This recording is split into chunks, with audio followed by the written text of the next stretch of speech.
Hello दोस्तों, welcome to commerce nation learn with confidence. My name is Aman. दोस्तों, आज अपने बिजनेस मैनेजमेंट का 6th लेक्चर है, ठीक है, जो कि आपके B2 B.Com इंट्रेंस और M.Com इंट्रेंस दोनों के लिए बहुत ज़्यादा इंपॉर्टेंट है। अगर दोस्तों आप लोग किसी और यूनिवर्सिटी की तैयारी करें, जैसे कि आपका इलाहाबाद हो गया, DU हो गया, जामिया अलीगढ़, तो वहाँ पे भी ये आपके बहुत ज़्यादा इंपॉर्टेंट है। एंड दोस्तों CA CS and net JF के एग्ज़ाम में भी इससे क्वेश्चन आते हैं, ठीक है। तो दोस्तों इसके पहले हम लोगों ने 5वें लेक्चर में हेनरी फ्योय के बेसिक चीज़ों को देखा था कि उनका जन्म कब हुआ है, उनके बातों को समझा था, ठीक है। आज हम लोग जो उनके बहुत ही फेमस 14th प्रिंसिपल हैं दोस्तों, कौन से प्रिंसिपल, 14th प्रिंसिपल हैं, उसको देखेंगे, ठीक है। मतलब कि 14th प्रिंसिपल्स ऑफ मैनेजमेंट किन्होंने दिया है, हेनरी फ्योय जी ने दिया है दोस्तों, इस बात को ध्यान रखिएगा, ठीक है ना। 14th principle of management Henri Fayol ने दिया है। तो दोस्तों जो पहला इनका प्रिंसिपल है, इसका नाम है डिवीज़न ऑफ वर्क। दोस्तों डिवीज़न ऑफ वर्क का मतलब क्या होता है कि किसी भी काम को छोटे छोटे पार्ट्स के अंदर डिवाइड करना एंड हर एक काम को सबको प्रोवाइड कर देना, सब लोग एक एक काम करें, जिससे कि काम में क्या आ जाए, स्पेशलाइजेशन आ जाए। दोस्तों होता क्या है, काम को जब छोटे छोटे पार्ट्स में डिवाइड किया जाता है तो काम, एक एक काम को जॉब बोला जाता है एंड हर एक जॉब एक एक बंदा करता है, तो जिससे उस काम में वो बंदा स्पेशलाइज हो जाता है। तो डिवीज़न ऑफ वर्क मतलब कि मैनेजमेंट के अंदर डिवीज़न ऑफ वर्क होना चाहिए। तो आपको याद क्या रखना है कि division of work is the first principle of management, मतलब कि ये पहला प्रिंसिपल है, ये भी आपको याद रखना है, ठीक है ना। ऐसा नहीं कि बस इसका नाम याद रखना है, आपको ये भी याद रखना है कि ये फर्स्ट प्रिंसिपल है, एग्जाम में एक बार आ चुका है, ठीक है। दोस्तों जो अपना दूसरा है, दूसरे का नाम है अथॉरिटी एंड रिस्पॉन्सिबिलिटी। ये देखिए अपना ये सेकंड है, अथॉरिटी एंड रिस्पॉन्सिबिलिटी। दोस्तों इसका मतलब ये होता है कि बिजनेस के अंदर डिसीजन लेने की ताकत सबके पास होनी चाहिए, मतलब कि पावर टू टेक डिसीजन। दोस्तों इसका मतलब होता है पावर टू टेक डिसीजन, ठीक है। ये आप लोग वर्डिंग को ये कीजिएगा, अपने नोट्स में आप लोग बना लीजिएगा इसको, ठीक है, क्योंकि मैंने यहाँ पे सारी चीज़ों को इंक्लूड नहीं किया है, ठीक है ना, क्योंकि ये की टर्म्स होते हैं। Power to take decision, authority का मतलब होता है पावर टू टेक डिसीजन, मतलब बिजनेस के अंदर जो भी जिस लेवल में है उसके पास थोड़ी बहुत अथॉरिटी होनी चाहिए। एंड दोस्तों रिस्पॉन्सिबिलिटी का मतलब होता है obligation to do that work, मतलब दायित्व, उस काम को करने का दायित्व। तो सबको कम से कम थोड़ी बहुत अथॉरिटी देनी चाहिए उनके पोजीशन के हिसाब से, ठीक है। ये भी हो गया अपना। अब दोस्तों जो तीसरा है उसका नाम है डिसिप्लिन। दोस्तों डिसिप्लिन का मतलब होता है ओबीडियंस, ठीक है ना। ओबीडियंस मतलब कि बिजनेस के अंदर रूल्स एंड रेगुलेशंस होने चाहिए एंड उसको सब लोग फॉलो करें, क्योंकि अगर बिजनेस के अंदर रूल्स एंड रेगुलेशंस नहीं होंगे, उसको सब लोग फॉलो नहीं करें, ओबीडियंस मतलब कि एकदम ओबीडियंट नहीं होंगे सब लोग। ओबीडियंट तब होंगे जब नियम कायदे कानून होंगे। हम लोग सब कुछ अच्छे से काम तब करते हैं जब रूल्स एंड रेगुलेशंस होता है। तो अगर बिजनेस के अंदर डिसिप्लिन नहीं होगा, नियम कायदे कानून नहीं होंगे, तो अच्छे से काम नहीं होगा। तो डिसिप्लिन होना चाहिए, ठीक है। अब दोस्तों आते हैं हम लोग यूनिटी ऑफ कमांड। दोस्तों बहुत इंपॉर्टेंट है, बहुत ज़्यादा कन्फ्यूज़न होता है इसके अंदर। यूनिटी ऑफ कमांड दोस्तों इसका मतलब होता है there should be one and only one boss for every individual employee, मतलब एक एम्प्लॉय के लिए एक ही बॉस होगा, मतलब एक बॉस जो है एक एम्प्लॉय को ऑर्डर दे। अगर मान लीजिए 3 ठो बॉस हैं तो एक टाइम पे एक एम्प्लॉय को एक ही बॉस ऑर्डर दे, ठीक है। One employee receive order from one boss only at a time, एक टाइम पे एक एम्प्लॉय को एक ही बॉस से ऑर्डर मिले। दोस्तों यूनिट ऑफ कमांड का मतलब ये होता है, इसको ध्यान रखना दोस्तों, इसको ध्यान रखना, बहुत इंपॉर्टेंट है, एग्जाम में आता है ये, ठीक है ना, आपको इस बात का ध्यान रखना है, ठीक है। तो यूनिट ऑफ कमांड भी हो गया, मतलब one employee receive order from one boss only, ठीक है, एक एम्प्लॉय का एक ही बॉस होना चाहिए, ये भी हो गया। यूनिटी ऑफ कमांड में और डायरेक्शन में लोग कन्फ्यूज़ हो जाते हैं, ठीक है ना। कमांड में और डायरेक्शन में लोग बहुत ज़्यादा कन्फ्यूज़ हो जाते हैं, इसलिए मैंने आपको यहाँ पे अच्छे से बता दिया। कमांड का मतलब होता है कि एक एम्प्लॉय को एक ही बॉस से ऑर्डर मिले, ठीक है। अब आते हैं यूनिटी ऑफ डायरेक्शन। दोस्तों डायरेक्शन का मतलब क्या होता है, दिशा। तो मतलब कि फ्योय के हिसाब से in order to achieve goal, goal को अचीव करने के लिए organisation and unit should be moving toward the same objective, एक ऑब्जेक्टिव को अचीव करने के सबको काम करना चाहिए, ठीक है ना। ये तभी पॉसिबल है जब सब लोग कोऑर्डिनेटेड एंड फोकस्ड एफर्ट लगाएंगे, मतलब मिलजुल के एफर्ट लगाएंगे। तो दोस्तों इसको अगर सिंपल भाषा में बोलें तो इसको आप लोग यहाँ पे ये कीजिएगा, वन यूनिट वन प्लान, एक बिजनेस एक प्लान होना चाहिए, 10 ठो प्लान नहीं होने चाहिए, एक ऑब्जेक्टिव होना चाहिए जिसको सब लोग मिलके अचीव करें। तो दोस्तों यहाँ पे चीज़ों को समझिए, पहला था डिवीजन ऑफ वर्क, समझ में आ गया। अथॉरिटी एंड रिस्पॉन्सिबिलिटी, अथॉरिटी का मतलब power to take decisions, responsibility मतलब obligation to do that work. Discipline का मतलब होता है बिजनेस के अंदर रूल्स एंड रेगुलेशंस होने चाहिए। यूनिटी ऑफ कमांड का मतलब होता है कि भैया एक एम्प्लॉय को एक ही बॉस से ऑर्डर मिले, employee receive order from one boss only, ठीक है। यूनिटी ऑफ डायरेक्शन मतलब बिजनेस जो जब लोग एफर्ट लगाया है वो एक दिशा में लगाए। वन यूनिट वन प्लान, एक बिजनेस एक उद्देश्य होना चाहिए। वन यूनिट, यहाँ पे वन यूनिट को हम लोग वन हेड भी कह सकते हैं, वन हेड वन प्लान भी कह सकते हैं, ठीक है। अब दोस्तों अपना यहाँ पे है subordination of individual interest to general interest. दोस्तों इसका क्या मतलब होता है? Subordination of individual interest to general interest, कहने का मतलब है बिजनेस के अंदर जो लोग काम करते हैं वो अपने अपने इंटरेस्ट से काम करते हैं। मतलब कोई काम करता है भैया उसको कार चाहिए, कोई काम करता है उसको घर चाहिए, कोई काम करता है उसको पैसा कमा के शादी करनी है, लेकिन बिजनेस का जो इंटरेस्ट होता है वो अलग होता है। तो भैया सबके अपने अपने इंटरेस्ट हैं, तो बिजनेस में अगर सब लोग अपने मतलब से काम करेगा तो बिजनेस के गोल अचीव नहीं हो पाएंगे, बिजनेस के गोल अचीव नहीं हो पाएंगे। तो करना क्या कार्य होता है कि जो सबके गोल हैं सबके गोल को सबऑर्डिनेट कर देना चाहिए। सबऑर्डिनेट का मतलब होता है मिला देना चाहिए इंटरेस्ट टू जनरल इंटरेस्ट, सबके मतलब को जनरल मतलब में बदल दो, जिससे कि अगर बिजनेस का गोल अचीव होगा तो सबके गोल अपने आप अचीव हो जाएंगे, ठीक है ना दोस्तों। For all time the interest of an organisation should take priority over the interest of any other individual employee. मतलब पहले हमको बिजनेस के मतलब पे ध्यान देना चाहिए, फिर अपने मतलब से चीज़ों को देखना चाहिए, ठीक है। समझ में आपको दोस्तों आ गया होगा। अब दोस्तों है रेम्युनरेशन। रेम्युनरेशन का मतलब दोस्तों होता है पैसा जो हम लोगों को काम करने के बदले मिलता है। तो भैया कम से कम इतना पैसा मिले, फेयर वेजेस मिले, फेयर मनी मतलब इतना मिले जिससे कि स्टैंडर्ड ऑफ लिविंग हम लोगों का मेंटेन रहे। जो भी कंपनी में काम करता है, ऑफिस में काम करता है, उसको इतना वेजेस चाहिए मिले कि जिससे कि वो अपने घर बार को चला सके, बेसिक नेसेसिटीज़ को पूरा कर सके, ठीक है ना।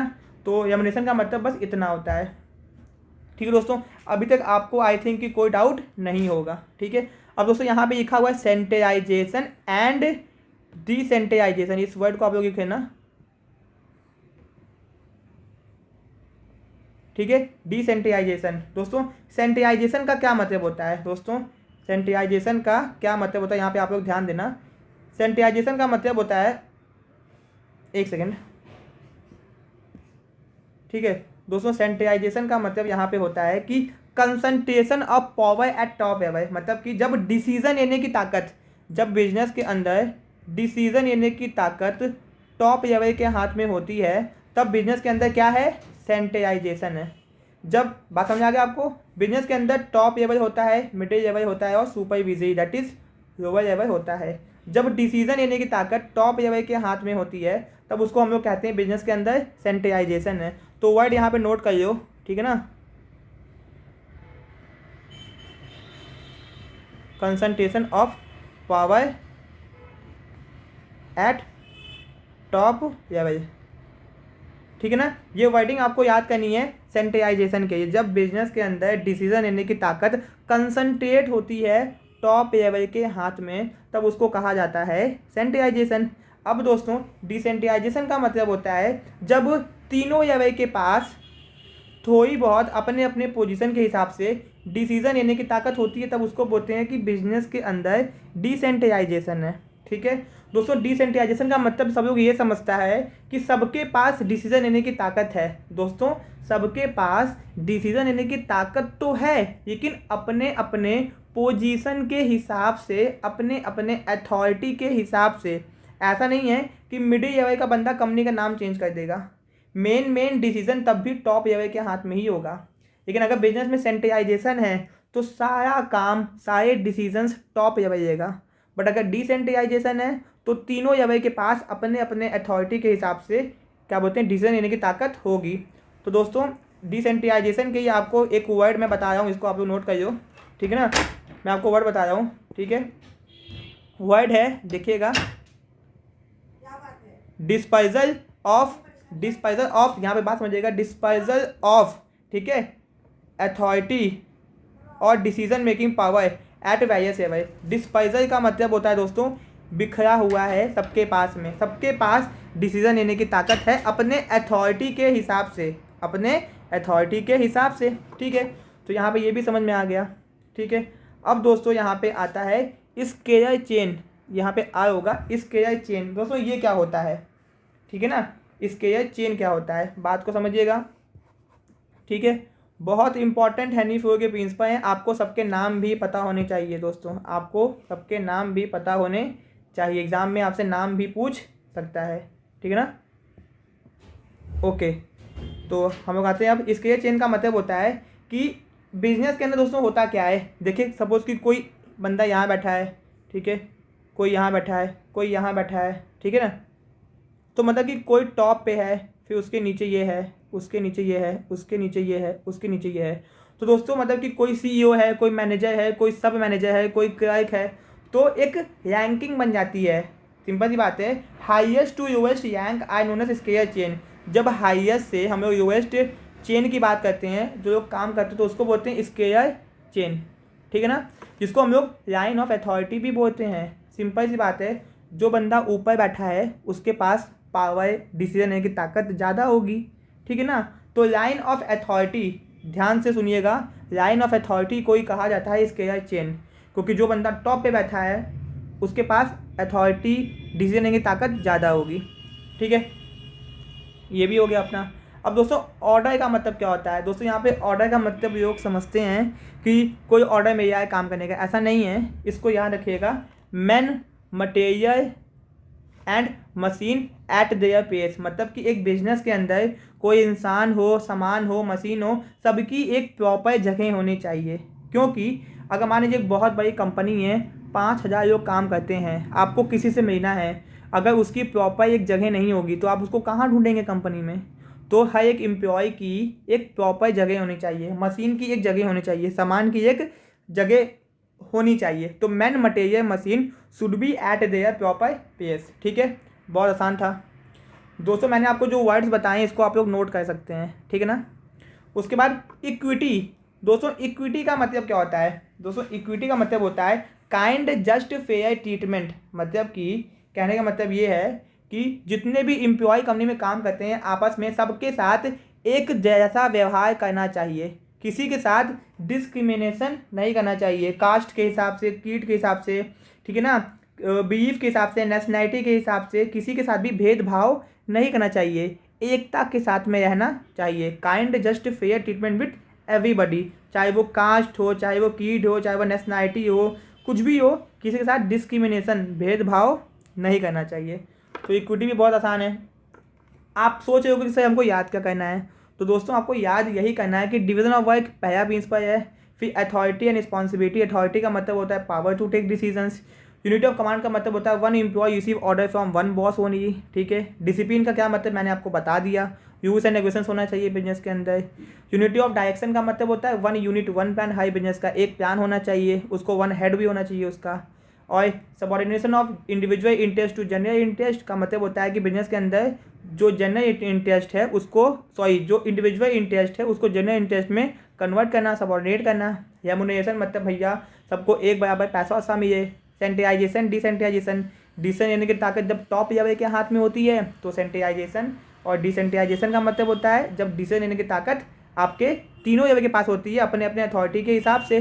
स्केलर चेन, जब दोस्तों हाईएस्ट से लोएस्ट हम लोग एक चेन को देखते हैं कि कौन कैसे किस किस पोजीशन पे है, तो उसको स्केलर चेन बोलते हैं, जिसको लाइन ऑफ अथॉरिटी भी कहा जाता है।